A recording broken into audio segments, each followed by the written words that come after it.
한때는 요식업도 해서 프랜차이즈화가 돼서 서울에 몇 군데도 나오게 되고 거기서 월 순수익도 몇 천만 원씩 나오고 그래서 저희 아버지한테 캐시로 정말 매달 1,500만 원씩 들었을 정도로 사업이 그렇게 잘 됐었어요. 그래서 인생 정말 개쉽네. 개꿀이네. 진작에 이거 할 걸. 왜 내가 공부하고 직장에 다녀서 스트레스를 받았을까? 이런 생각을 했는데 좀 젊은 나이에 20대 후반, 30대 초반에 그렇게 1차적인 성공이라는 걸 좀 걷어보니까 원하는 제가 범위는 한 2, 3천 정도 버는 거였거든요. 그걸 달성하고 나니까 인생이 좀 무료해지는 거예요. 그러니까 이제 약간 방탕하게 되고 뭐 술 먹게 되고 이렇게 하다 보니까 인적 조직들이 다 이제 도망가고 관리가 부실해지면서 이제 망하게 됩니다. 그 뒤로 한 4억 넘게 손해를 보면서 네, 안녕하세요. 선한부자 오가닉입니다. 오늘은 옆에 특별한 게스트분 한 분 모셔봤는데요. 간단하게 자기소개 부탁드리겠습니다. 예, 반갑습니다. 선한부자 오가닉 채널 시청자분들 뵙게 돼서 진짜 영광입니다. 전자책 전문가 글척입니다. 네, 저희 채널 분들도 이제 글쓰기, 돈 버는 글쓰기에 대해 굉장히 관심이 많으셔서 오늘 모셔봤는데요. 현재 어떤 일을 하고 계신지 조금 궁금해요. 자잘한 일들을 많이 하고 있는데 네네네. 한 3가지 정도로 말씀을 드린다면 첫 번째는 전자책 제작하고 판매하는 거. 전자책. 예. 그 다음에 영상 제작 회사 하나 운영하고 있고요. 그 다음에 아카데미 이렇게 총 3가지 운영을 하고 있습니다. 아카데미 뭐예요? 이 아카데미라는 게 제가 예전에 정체부관에 있을 때 보통 분들이 이제 처음 시작하시면 온라인 비즈니스든 네. 근데 자기가 원하는 성과까지 가는 게 되게 어려워요. 왜 그러냐면 좋은 이야기나 좋은 강의들은 되게 많은데 들을 때는 좋아요. 그런데 막상 실행을 못 합니다. 다른 분들께도 제가 가장 힘들었던 거기 때문에 아웃풋을 무조건 낸다. 그래서 저희는 무조건 전자책 쓰고 무조건 영상 하나 올린다예요. 무조건. 이 아웃풋 활동을 할 때만 자기가 가장 많이 느끼고 가장 많이 성장한다는 걸 저희는 다 알지 않습니까? 그렇죠.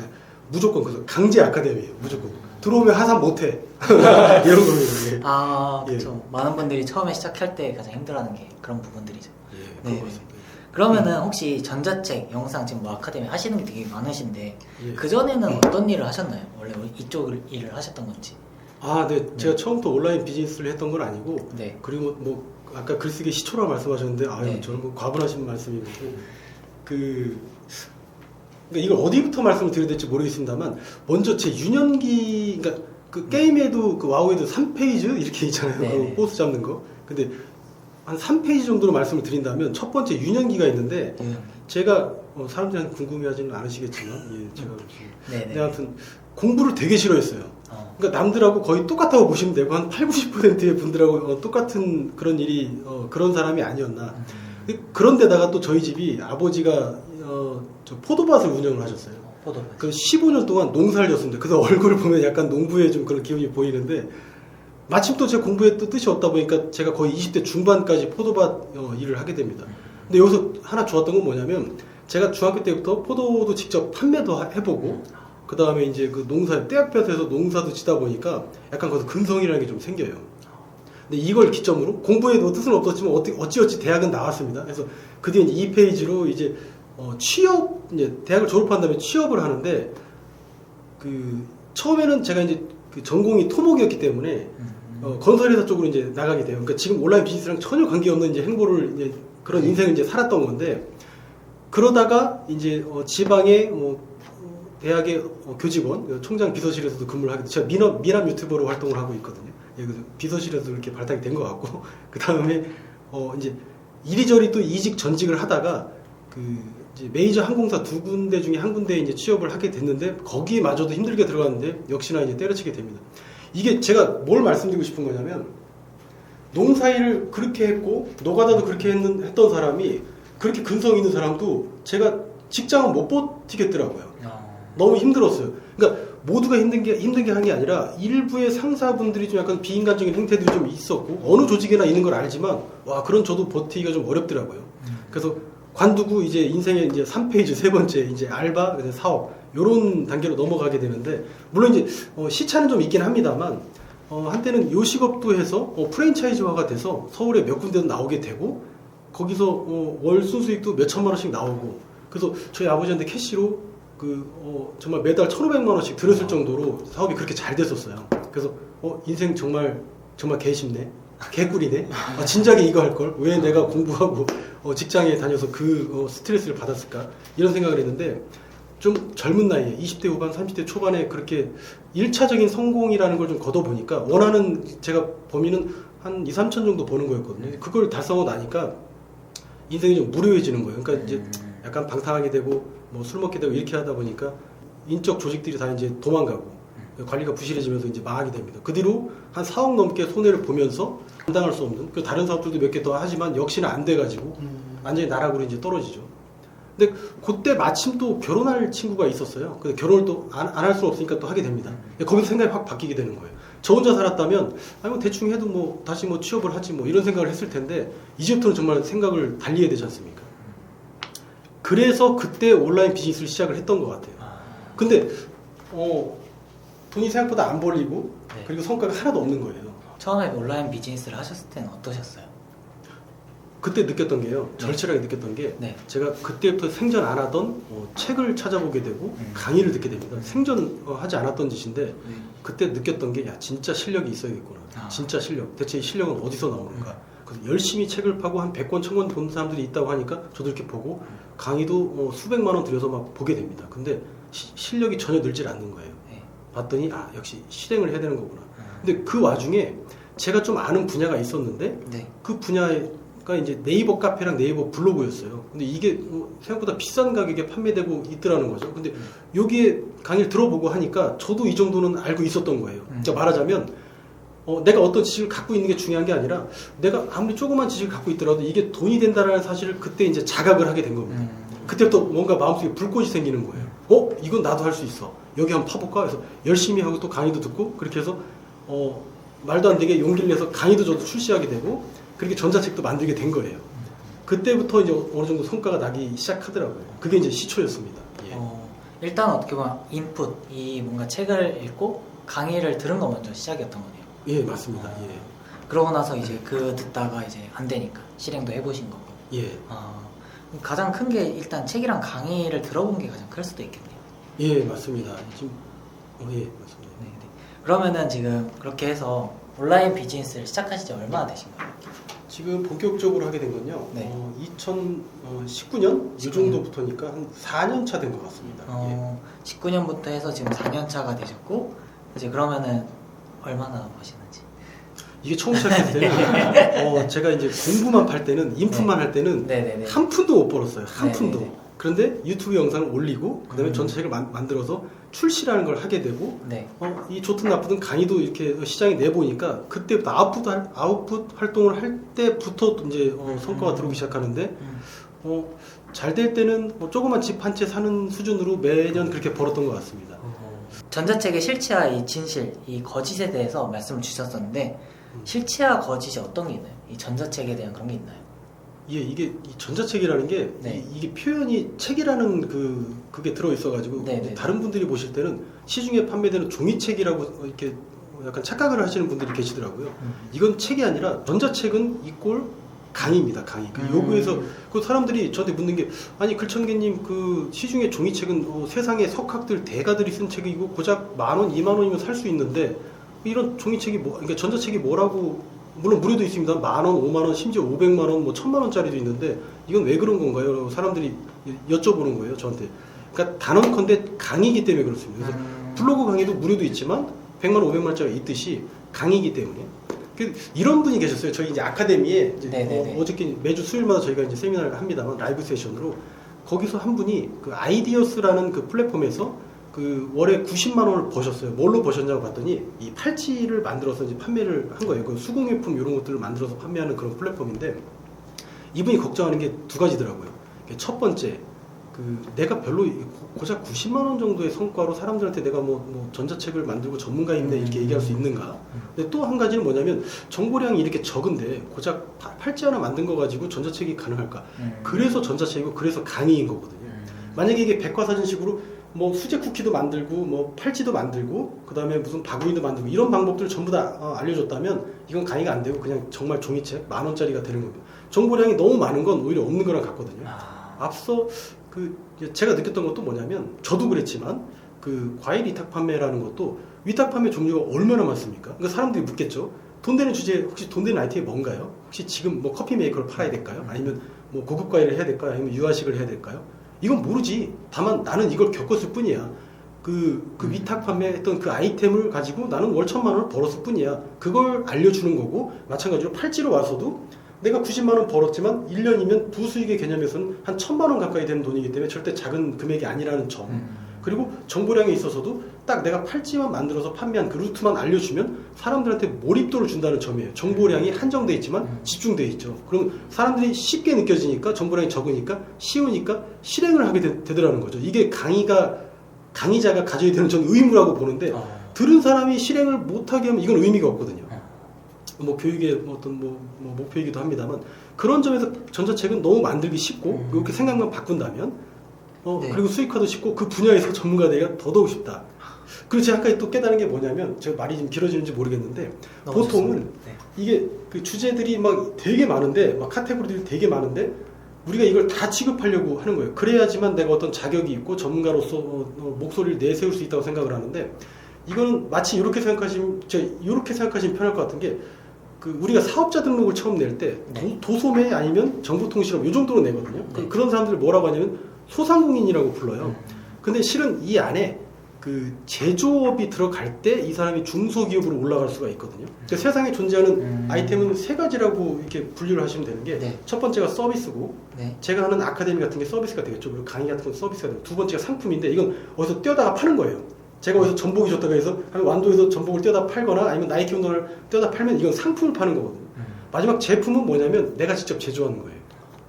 이 제품이 근데 다만 좋은 점은 뭐냐면, 그 ODM이나 OEM 정도 해도 이건 제조업으로 인정을 받을 수 있다는 거고, 내 업태가 제조업이 됐을 때 나중에 정부 이제 그 정책 자금을 받을 때도 소상공인은 몇 천만 원 수준이지만 그 제조업이 들어가고 매출이 한 40~50% 이상 올라가면 인정을 받거든요. 중소기업이 되는 거고, 그 뒤로는 이제 대기업이니까요. 그렇게 하면 정부 정책 자금도 규모도 벌써 몇 억이나 뭐 이렇게 올라가는 거거든요. 근데 처음부터 제조업을 하면 죽는 거예요. 여기서 상표 출원해야지, 뭐 특허 출원 같은 거 해야 되지. 그러면 어떤 아이템에 따라서는 5년, 10년도 걸리거든요. 그러면 이때는 상품성이 있던 애들이 시간이 지나면, 제가 지금 이제 그러니까 제가 30대, 40대인데 제가 50대가 돼야지만 이 상품이 나올 수도 있다는 겁니다. 그 사람들이 전자책에서 만약 전체 주제를 다뤄야 된다고 그렇게 생각한다면, 그건 오만인 게 뭐냐면 이거 제조업 같은 걸 하겠다는 겁니다. 전체를 다 다룬다는 거예요. 그래서 어떻게 하냐면 접근 방식이, 제조업으로 한다는 건 은수저 이상이나 하는 일이고요. 예, 여기부터 가장 작은, 여기 유통 그 흐름에서 보면 엔드부터 시작하는 거예요. 그래서 여기에서 먼저 시작을 하는 거예요. 팔찌에서 시작한다면 다음번에는 이제 가죽 제품이나 다른 걸로 점점 확장을 해가면서 결국엔 정점을 향해 가는 거죠. 그럼 내가 돈을 벌면서, 그리고 버티면서 실은 내가 목적이 여기였다 몇까지 갈 수 있는 거죠. 근데 시작부터 여기서 한다면 개미들은 죽는 거예요. 그러니까 전자책 똑같습니다. 일단 먼저 가장 작은 분야에서 전문가가 된 다음에 내가 바라는 바로 이제 정점으로 향해 간다. 이렇게 어프로치, 이런 접근법을 가지시는 게 훨씬 좋겠다. 이런 생각을 좀 해봅니다. 예. 되게 좋은 말씀인 것 같아요. 처음엔 좀 작게 시작해서 내게 아닌 것부터 시작한 다음에 점점 키워나가라는 말씀이신 거잖아요. 그렇습니다. 그렇죠. 그래서 되게 좋은 말씀이신 것 같아요. 저도 애드센스를 하시는 분들께 꼭 항상 그런 비슷한 얘기를 하거든요. 블로그를 막 시작하시는 분들께 처음에는 애드센스나 블로그로 시작을 했지만 나중에 광고주와 직접적으로 해봐라. 그런 얘기를 하는 거랑 비슷한 것 같습니다. 네. 그래서 구독자분들께서 되게 좋아하실 것 같은 이야기인 것 같아요. 네. 예. 그러면 글 쓰는데 가장 어려운 게 이거 같아요. 이 주제 잡는 게 가장 어려운 건데, 예. 처음에 글 써봐야지 하다가 뭐 쓰지 하고 포기하시는 분들 굉장히 많아요. 글쓰기 주제에 대해 고민이 많으신데 혹시 추천할 수 있는 주제 같은 게 있나요?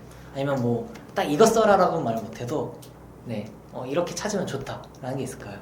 예, 그런 거 있죠. 머니잡이라고. 그러니까 머니잡이요.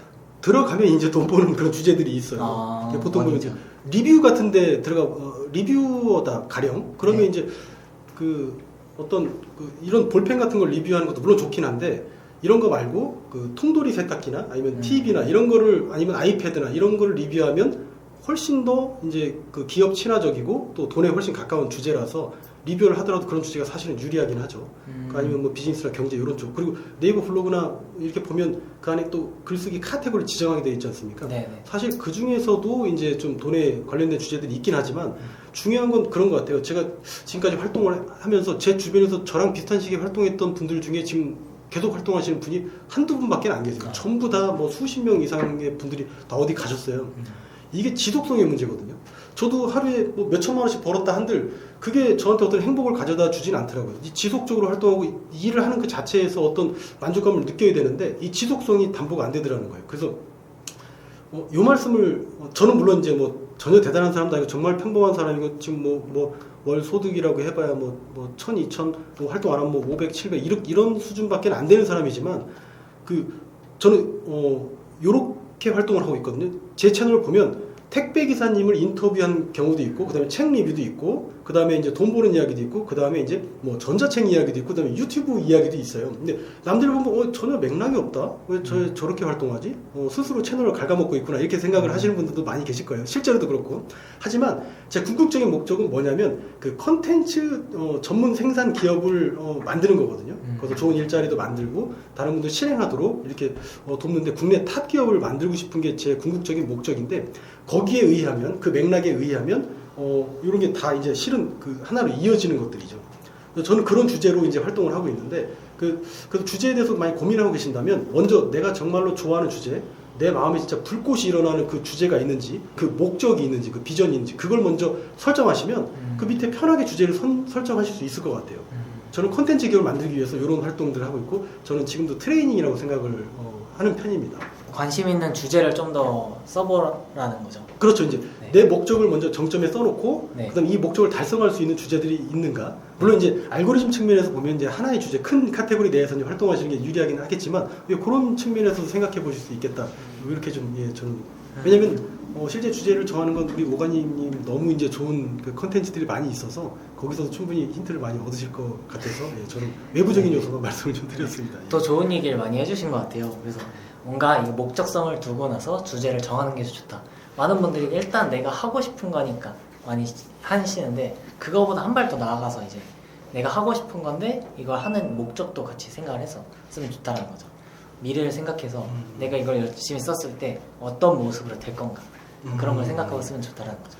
예, 그래서 네. 저희 수강생 분들 중에 이렇게 보시면 한 6,000분 넘는 분을 제가 이제 지금까지 대면해 오면서 이 돈이 목적인 분들이 있어요. 당연히 돈이 목적이죠. 하지만 사실은 그건 수단에 불과한 거고 어떨 땐 돈이 잘 벌리면 기분 좋습니다. 근데 돈이 좀 안 벌리면 바로 나가 떨어지는 거예요. 그래서 돈이라는 건 목적이 될 수가 없지 않습니까? 그렇죠, 그렇죠. 예, 그래서 내 꿈이라는 건 좀 너무 좀 거창하고 내 이제 1차 목표라도 이렇게 세워놓으면 주제 정하기가 굉장히 마음이 좀 편하고 수월하지 않을까 이런 측면에서 지금 말씀을 좀 드려봤습니다. 아, 네, 좋습니다. 혹시 작가님이 예전에 이렇게 뭔가 유년기 토목하고 막 직장도 다니시면서 이렇게 지금까지 오신 거잖아요. 굉장히 많은 일들을 겪으셨는데 혹시 인생을 이렇게 바꿔줄 수 있었던 책이 있을까요?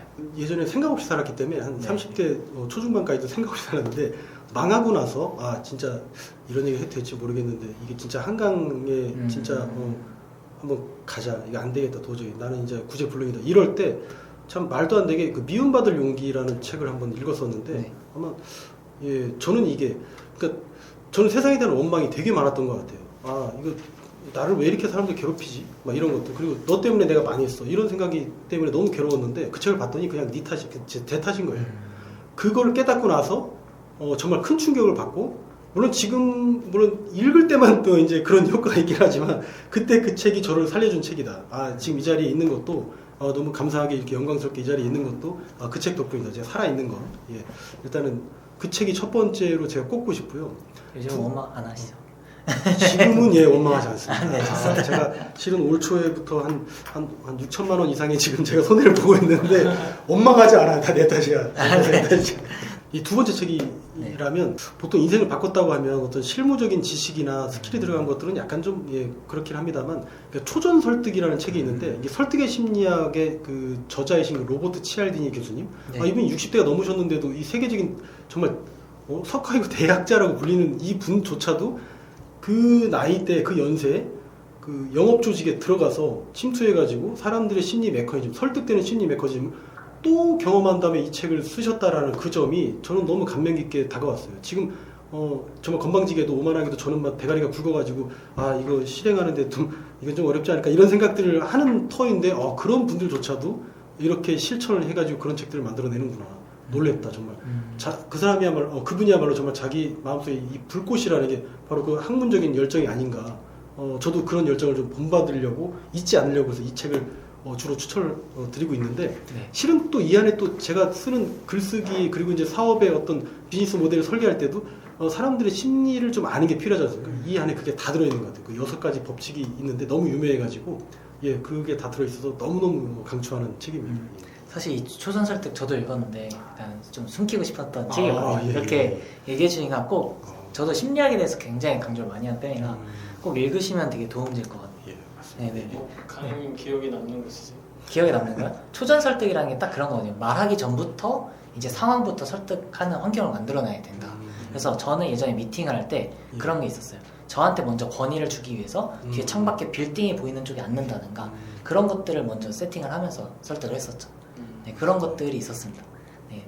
말씀하시니까 저도 하나 생각나는데 네. 이제 인터뷰 같은 거를 이제 진행을 할 때 이제 많은 분들께서 이제 유튜브 활동도 하시고 이제 하실 텐데 이렇게 인터뷰 같은 것도 하시잖아요. 그런데 어떤 분은 뭐 어마어마한 이미 거절할 수 없는 그러니까 사전에 이미 초전에 설득돼서 갈 수밖에 없는 그런 문구들이 엄청나게 많이 들어있는 경우들이 있더라고요. 이런 것들도 다 그런 심리 요소에 기인한 게 아닌가. 애초에 계약을 하기 전에 아니면 사람들이 마주치기 전에 이미 난 설득돼서 들어왔어. 이미 난 이미 네 팬이야 뭐 이런 느낌으로 예, 맞아요. 그런 생각도 좀 듭니다. 예. 네네. 또 하나 더 있나요? 마지막으로. 예. 이거는 이제 만화책인데 만화책. 그 북두시권이라고 북두신권. 예, 이게 제가 진짜 어렸을 때 봤던 책이거든요. 그 당시에 드래곤볼도 같이 나왔던 걸로 기억을 네. 하는데 그 만화책방에 가서 뭐 그때 당시 저희는 무슨 어떤 기계적인 장비는 없던 시절이라 한 5권 보면 한 2권만 봤다고 이제 뻥을 치고 이제 그때 초등학생인가 그 출입을 해서는 안 되는 그런 거였어요. 아무튼 저는 뭐 원래 까진 놈이라 그렇게 했는지 모르겠습니다만 근데 여기서 제가 교훈점이 뭐였냐면 어린 그 소시적에도 야 진짜 이렇게 죽을 수밖에 없는 이런 운명인데도 이걸 헤쳐나가는구나. 그러니까 호랑이한테 물려가도 정말 정신만 바짝 차리면 산다. 그 속담보다도 오히려 이 책이 줬던 메시지가 훨씬 컸던 것 같습니다. 죽을 일이어도 분명히 살아날 구멍이 있고. 근데 이 주인공이 그 여러 가지 이름이 있겠습니다만 제가 아는 건 라이거라고 아무튼 그 이름인데 너무 오래돼가지고 그분이 원래 켄시로 뭐 이렇게도 돼 있긴 합니다만 거기서 그러더라고요. 이분이 항상 보면은 분노라는 어떤 부정적인 에너지를 자기가 실제 이제 어떤 활로 이 죽을 수밖에 없는 상황에서 돌파구를 만드는 그 에너지를 이 분노에서 만들잖아요. 그래서 이 부정적인 에너지를 긍정적인 추진력으로 만든다. 정말. 저도 사업 망하고 진짜 주변 원망하고 그리고 제 실력이 없는 것도 한탄하고 이런 것들, 이런 부정적인 요소 저도 이제 분노 이런 거 많았지만 이런 것들을 학습을 하고 정말 이를 악물고 실천하는데 그 에너지를 썼던 것 같아요. 그거에 이제 이 만화책이 참 지대한 영향을 주지 않았나. 또 억지로 하는 얘기가 네네. 진짜 이건 사실입니다. 이게. 네네네. 웹툰, 저도 웹툰에서 많이 배웠거든요. 웹툰에서 그냥 예. 말 한마디 한마디가 동기부여가 되고 머리에 각인이 돼서 예. 그런 것들이 있는데 저도 만화책 얘기하시길래 좀 놀랐는데 저도 웹툰 읽으면서 기억 남았던 게 많은 것 같습니다. 그러면 저희 채널 구독자분들께 동기부여 될 수 있는 말 한마디 혹시 있을까요? 저 같은 사람이 어떤 동기부여라든지 이런 네. 거는 좀 너무 약한 것 같긴 합니다만 제가 그런 주제도 안 되고 다만 제가 예전에 망해가지고 한 6개월 넘게 집에서 이제 머리도 안 자르고 막 수염도 이렇게 기르고 페인처럼 이렇게 있었어요. 뭐 부모님이 말하면 듣지도 않고 그러니까 밖에서 두들기면 뭐 밥도 안 먹고 막 그러던 시절이 있었어요. 너무 이제 절망이 깊어가지고 근데 그때 엄마가 그러더라고요. 나가면서 뭐 다 좋다. 근데 너는 지금 네가 할 일이 뭔지는 알고 있어? 네가 할 수 있는 일을 해. 자꾸 그렇게 멍청하게 또 둔너 있지만 말고 뭐 할 건데 죽을 거 아니면 네가 할 수 있는 일을 찾아서 해라. 근데 그 말이 별거 아닌 것 같은데 딱 뒤통수를 때리는 거예요. 할 수 있는 일이야 있지. 많이 놀기도 했고 이제는 좀 다시 짐승의 그런 좀 그런 면들을 다시 탈피하고 그래 내가 다시 움직여야지. 내가 이게 뭐 하고 있는 건가? 부모님이 저렇게 멀쩡히 계신데. 그래서 지금까지도 제 좌우명입니다. 아무리 절망스럽고 막 공황장애에 빠지더라도 할 수 있는 일은 있거든요. 오늘 뭐 하나의 글을 쓰든지 아니면 어떻게든지 영상을 하나라도 올린다든지 그러면 마음속에 도파민과 엔돌핀이 생겨요. 안 하던 짓을 하면 새로운 일이고 글쓰기나 우리 오관이님께서 가르쳐주시는 이 글쓰기나 진짜 이 영상 올리는 이런 것들은 진짜 매번 새롭거든요. 진짜 매번 새롭고 같은 일이 아니더라고요. 지루하질 않아 이게. 왜냐면 컨텐츠를 찾는 재미도 있고 올렸을 때 반응을 보는 것도 있기 때문에 지금 할 수 있는 돈 안 드는 일 이런 것들을 하신다면 분명히 큰 성과 바라시는 성과를 정말 초압시켜서 단축해서 아마 가져오는 결과가 나오지 않을까 이렇게 좀 생각이 들고 그런 말씀을 좀 드리고 싶습니다. 지금 여태까지 많은 일들을 해오셨는데 혹시 앞으로의 또 목표가 있으신지 궁금해요. 중간에 잠깐 말씀을 드렸었는데 네. 저는 이제 콘텐츠 전문 생산 기업 을 만들고 그다음에 여기에서 그 양질의 일자리를 제가 의자를 몇 개를 더 놓을 수 있을지는 모르겠습니다만 수백 명 이상의 분들에게 좋은 일자리도 제공을 하고 싶고 그 안에서 다른 분들도 많이 와서 공부도 하고 그래서 자기가 실행력을 바탕으로 진짜 실력자가 되는 그런 어떤 그 스포닝 풀 같은 그런 것을 한번 만드는 게 제 꿈입니다. 그 안에서 그래서 컨텐츠력을 높이고 말하자면 이제 강의력도 높이는 그런 이제 강사 양성도 이렇게 계획을 하고 있습니다. 그런 국내 탑 기업을 하나 만드는 게 제 현재 목적입니다. 오늘 어떠셨는지. 너무 지금 좋고요. 네. 그리고 분위기도 너무 밝아가지고 그리고 우리 오관이 뵈서 제가 개인적으로 팬이거든요. 근데 이렇게 직접 뵈서 너무 신기하기도 하고 저도 팬입니다. 아유. 좋은 얘기도 많이 해주시고 사전에도 그래서 전 너무 기분 좋게 오늘 촬영하고 가는 것 같습니다. 네, 우리 팀장님도 계시고 하셔가지고 너무너무 영광이고 너무 감사하게 생각하고 있습니다. 네, 좋습니다. 오늘 글천개님이랑 이제 글 쓰는 방법 또 전자책 얘기들 많이 나눠봤는데요. 좀 도움이 되셨길 바라고요. 앞으로도 더욱더 좋은 영상으로 찾아뵙도록 하겠습니다. 구독과 좋아요 같이 하는 거예요. 구독과 좋아요 그리고 선한 댓글까지 해서 모두 선한 부자 되셨으면 좋겠습니다. 감사합니다. 네, 감사합니다.